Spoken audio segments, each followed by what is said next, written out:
class of 2023 parents. Hope your 11th graders doing well in school right now, and I hope things are well in your home during the season. And just a couple of quick points for you based on my questions I'm getting in text and email. About four of you have asked about what do I think about or which programs are the best as out of town on campus experiences for your 11th grader this summer. I guess you're thinking that send them away to a college campus. Our position as a program, and I'm glad that some people asked this year, it seems that question seems to have gone away for a couple of years. It's back now. And I have a theory about why post-COVID, but we do not support out of town on campus experiences for 11th graders. We don't really like it that much. Let me tell you why we don't. And I respect, if you do it, that's fine.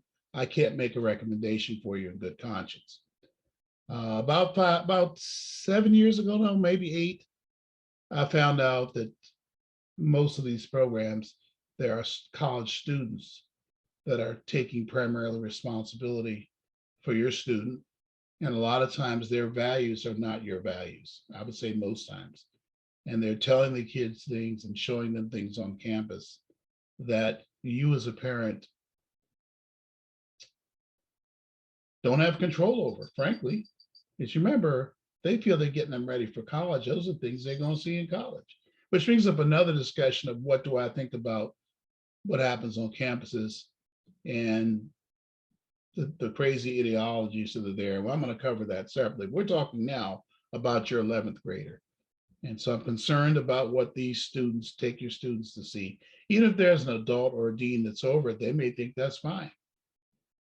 You know, there's a lot of permissiveness among a lot of these deans and professors who are over these programs. And remember, the admissions office usually doesn't run them.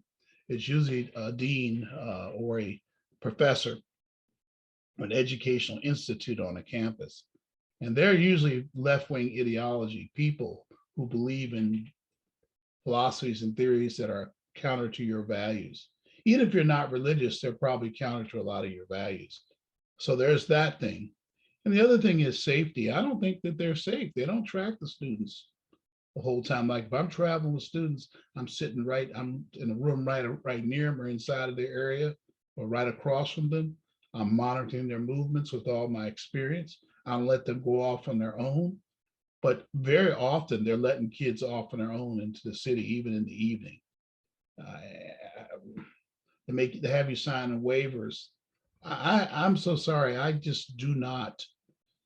I do waivers too, but you can be sure that I'm more protecting your students if I'm away with them than they're when those are just quick overnight trips in and out of cities that I do. But this is going to be for several days. That's number two. So safety, I think ideology, safety. A lot of you think if you go to the city and you stay there while they're there, but when they're on the campus, you're with your relatives or whatever. But then if you're going to go with them, then it defeats the purpose. I thought of what you were trying to do. You're going to see them every day. Then you shouldn't be spending $3,000, $4,000, $5,000, $6,000 to do these programs. It's just too expensive. There's a far better use for your money in the summer, and I think I'll quickly touch on that at the end. The third reason that I don't support them is their cost. That slides me to, I don't think you can justify them based on the cost of both of them. But I say, well, it's free. Well, make sure, because they're income based usually. They're going to ask for your tax returns and a financial aid form. And if they say they're asking for that, it's not free for you, maybe, if you make a certain amount of money. I know one program like that right now, back east, where they say it's free, but when they send you those forms, parents are paying $4,000 and $5,000. If you already promised it to your child, they'll be upset if they really want to go. And then the fourth reason is I think that there's enough time for them to get away, and do things. I mean, oftentimes parents that do this, by the way, I think the same thing about some Christian camps. I think you ought to check into those Christian camps very carefully. I'm very reluctant until they're of age to let them out of my sight. I'm I don't know if you watched This Is Us this week. There's an episode on there with the Black family that deeply disturbed me about her visit to a friend in college. I think we're way too permissive about that as parents. Please check yourself in that, parents. Hey, I've often said the most valuable vitamin to give your children is vitamin N, and that's vitamin no. If they've originated some requests, you have to tell them no. There's plenty of time for them to explore the world and do that. They're going to go to college anyway, away. There is a fifth reason I just remembered that I used to talk about, and that is 100% of the time, if students visit a certain campus that you like for them outside of town, just because they'll feel they've seen the student, it's not new, they don't pick that school.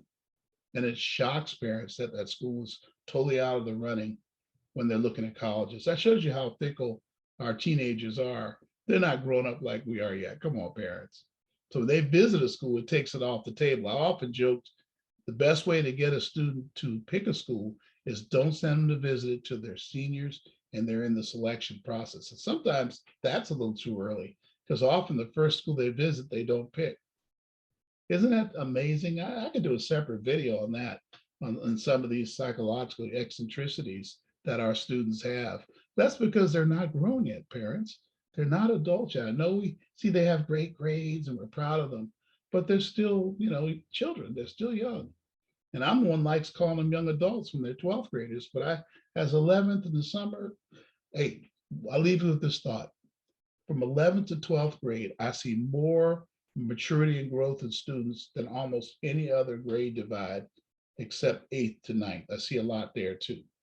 So let's give them a chance to grow up. Let's not send them way out of town to these things. Let's pick a local one where they're away a couple of days. That would be fine. Frankly, where you can go over there if you want to and check. Because remember, it's the experience. It's not just the being away and being free. I think you were doing this for the educational experience. I like what programs do I like? I like all of UCLA summer programs. SEED is one. I forget the name of the other one. There's one called RISE, RISE at Cal Poly Pomona. I love that program. I think local programs would be okay. All right, parents, I hope that helps. And again, if you don't agree with me, that's okay. I'm just giving you my opinion based on my experience. And it's okay to disagree with old Deacon John. Please give me feedback on this video. God bless you. Bye-bye now.